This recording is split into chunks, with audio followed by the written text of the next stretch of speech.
¿Cómo deberíamos vivir como hijos de Dios? Buen día, hermanos. Bienvenido a la comunidad contigo. Vamos a concluir el tema que comenzamos hace 2 miércoles y vamos a comenzar orando.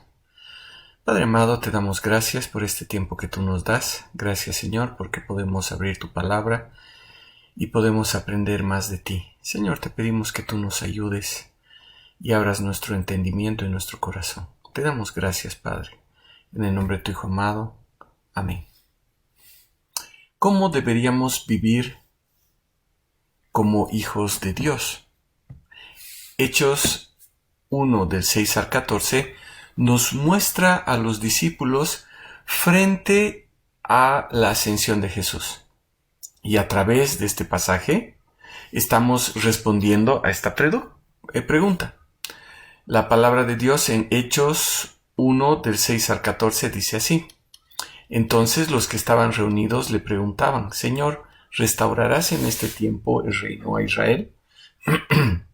Jesús les contestó: No les corresponde a ustedes saber los tiempos ni las épocas que el Padre ha fijado con su propia autoridad. Pero recibirán poder cuando el Espíritu Santo venga sobre ustedes y serán mis testigos en Jerusalén, en Judea y Samaria y hasta los confines de la tierra. Después de haber dicho estas cosas, fue elevado mientras ellos miraban, y una nube los recibió y lo ocultó de sus ojos. Mientras Jesús ascendía, estando ellos mirando fijamente al cielo, se les presentaron 2 hombres en vestiduras blancas que les dijeron: Varones Galileos, ¿por qué están mirando al cielo? Este mismo Jesús que ha sido tomado de ustedes al cielo, vendrá de la misma manera tal como lo han visto ir al cielo.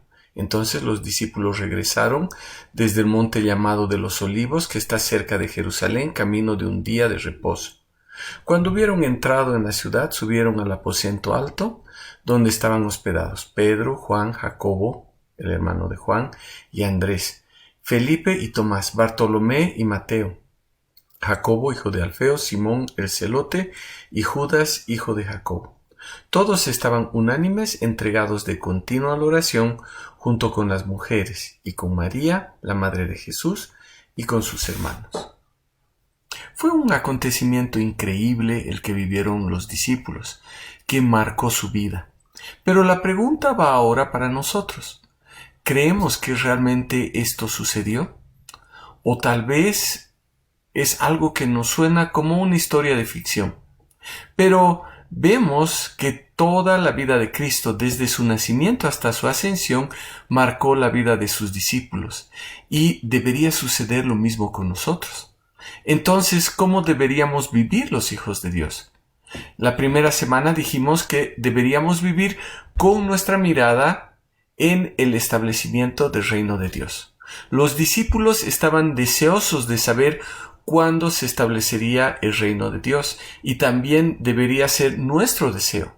Nuestra mirada debería estar puesta ahí y deberíamos vivir el establecimiento del reino de Dios y esperar que el establecimiento total sea pronto.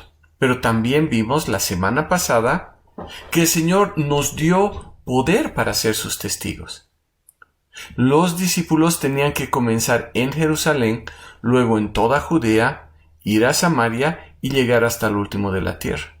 El Señor derramó su espíritu para que sus discípulos comenzaran a predicar el Evangelio de tal forma que en todo el mundo se conozca su nombre y que todo el que invoque el nombre del Señor sea salvo.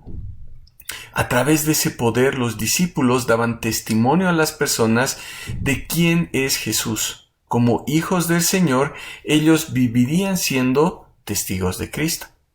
Y ese es el llamado también para nosotros. El Señor les dijo que debían vivir dando testimonio, haciendo discípulos de todas las naciones, o predicando por todo el mundo el Evangelio. Como hijos de Dios debemos vivir mirando el reino, siendo testigos de Cristo. Y lo tercero que vemos acá es que tenemos que tener nuestra mirada puesta en el retorno de nuestro Señor. En el versículo 9 dice, del 9 al 14, dice así: después de haber dicho estas cosas fue elevado mientras ellos miraban, y una nube lo recibió y lo ocultó de sus ojos. Mientras Jesús ascendía, estando ellos mirando fijamente al cielo, se les presentaron dos hombres en vestiduras blancas, que les dijeron: varones Galileos, ¿por qué están mirando al cielo? Este mismo Jesús, que ha sido tomado de ustedes al cielo, vendrá de la misma manera tal como lo han visto ir al cielo. Y entonces ahí los discípulos regresaron a Jerusalén y dice que estaban ahí todos unánimes, entregados a la oración, esperando lo que el Señor les había dicho que iba a llegar. El Señor ascendió al cielo y el relato dice que fue elevado mientras ellos miraban. Y bueno, llegó un momento en el que ya no pudieron verle más. Debía cumplirse lo que el Señor les había dicho a sus discípulos en Juan 16, 7 y 8.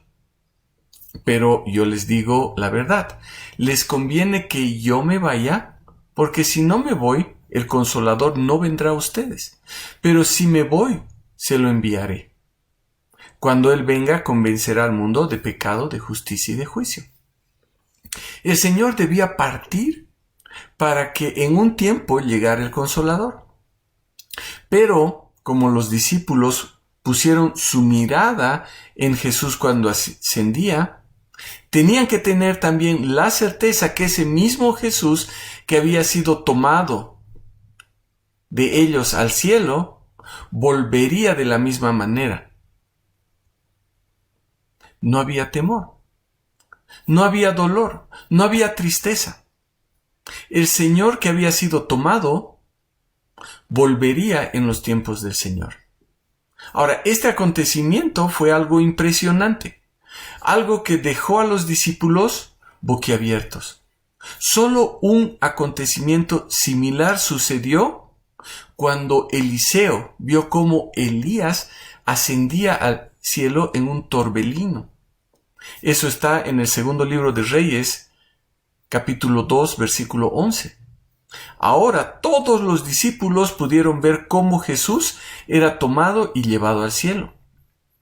A través de este acontecimiento, los discípulos pudieron entender que Jesús ascendió y que Jesús está vivo en el cielo junto al Padre Celestial. Por eso no hubo temor ni dolor. Lo que hubo fue asombro, pero más aún, lo que hubo fue esperanza. Y nuestros ojos, nuestro anhelo, nuestra esperanza debería estar puesta y puestos en el retorno de nuestro Señor, porque es en su retorno que el reino será completamente establecido. Hay una gran esperanza para nosotros, pero no es una esperanza de algo que pueda pasar, sino es una certeza.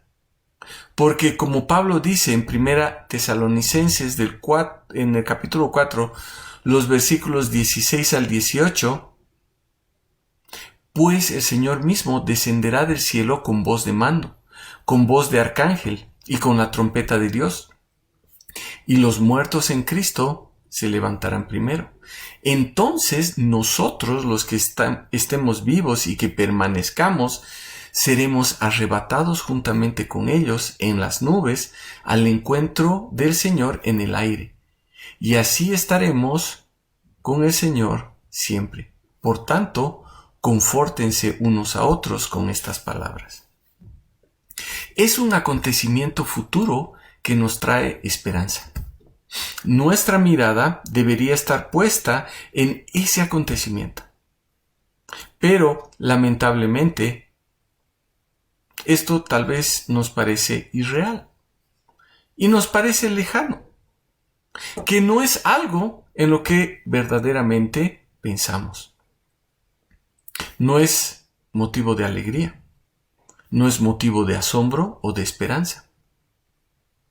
Pero nuestra oración unánime como cuerpo debería ser la de Apocalipsis 22:20, que dice, el que testifica de estas cosas dice, sí vengo pronto.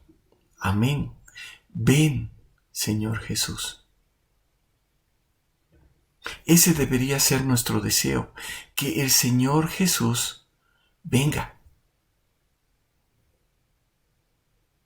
¿Cuán diferente puede ser la situación en nuestros días? Si nuestra mirada está puesta en la segunda venida del Señor. Porque esta vida que estamos viviendo no es el fin de las cosas, sino lo que tendremos cuando el Señor venga.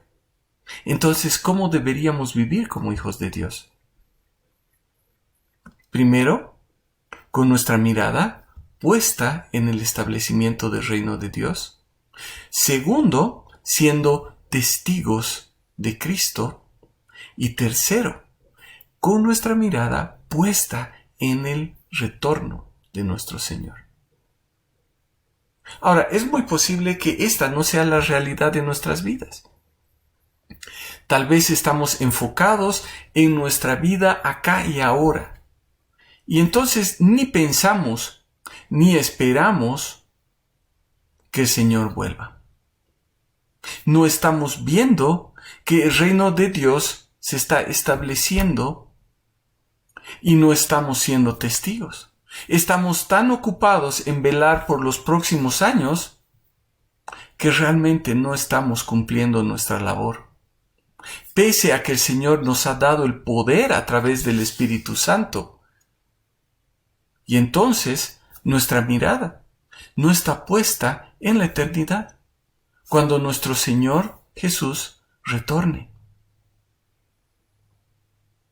Y puede ser que nuestra oración en lo más íntimo de nuestro corazón sea, Señor, no vengas todavía, porque con todo lo que tengo que hacer aún, no tengo tiempo para ser tu testigo. Espero que todavía te tardes un tiempo, porque quiero terminar de hacer todo lo que tengo que hacer. Quisiera tal vez jubilarme y entonces comenzar a ser testigo tuyo, a servirte y a serte fiel. Y saben, es lamentable, porque incluso hay una canción que dice, no vengas todavía, buen Señor. Ten compasión, mira las almas que hoy en día no tienen salvación. Mira las almas, no vengas todavía. Míralas, Señor. O tal vez hemos perdido nuestra capacidad de asombro, porque vemos la muerte, la resurrección y la ascensión como acontecimientos que están escritos en un libro que no sabemos si realmente es verdad. Y es un acontecimiento lejano y ajeno a nosotros. Hermanos, ¿cómo estamos viviendo si somos hijos de Dios? O tal vez estamos viviendo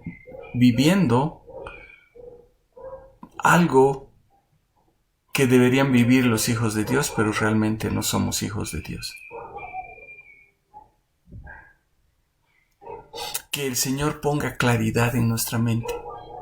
Que el Señor realmente ponga convicción en nosotros de lo que Él ha hecho en nuestras vidas.